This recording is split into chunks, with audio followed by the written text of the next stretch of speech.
In the first 48 hours of his second term, President Trump signed 4 executive orders designed to, quote-unquote, eliminate illegal DEI programs and restore merit-based practices. This applies primarily to the federal government, but to an extent could impact the private sector as well. This raises a question. How do these executive orders impact the diversity, equity, inclusion, accessibility, and belongingness initiatives in your organization? Perhaps not as much as you think. In fact, for many organizations, they will have little to no impact whatsoever, provided you are engaged in 3 specific practices. First, make sure everything you do as it relates to DEI is either directly or indirectly connected to your organization's strategic objectives. In other words, whatever you are trying to accomplish as an organization, your DEI activities should be focused on helping you accomplish it. For example, if one of your strategic objectives is to enhance customer service quality, you could implement skills-based training geared toward improving interactions with culturally different customers.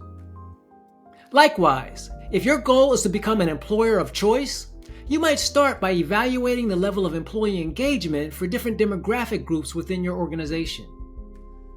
For instance, you can survey employees to see if there are significant differences in engagement between men and women, younger and older employees, or employees from different cultural groups.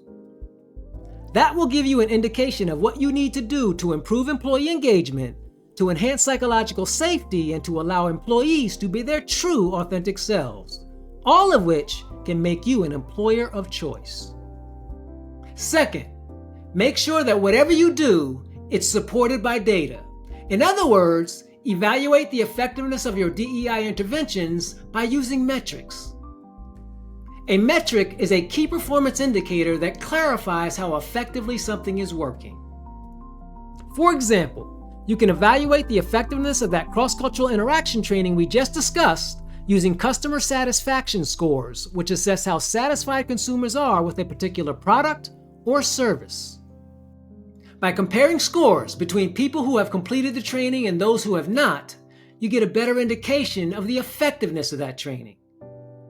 Third and finally, make sure that whatever you offer as a component of your DEI program, you offer it to everyone.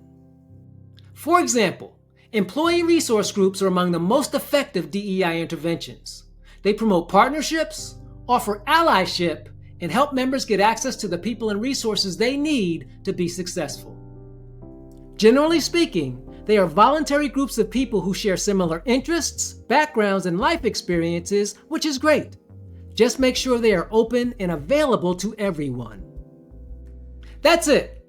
Just make sure you connect your DEI activities to your strategic objectives, measure their effectiveness, and offer them to everyone, and you will have better outcomes and fewer headaches.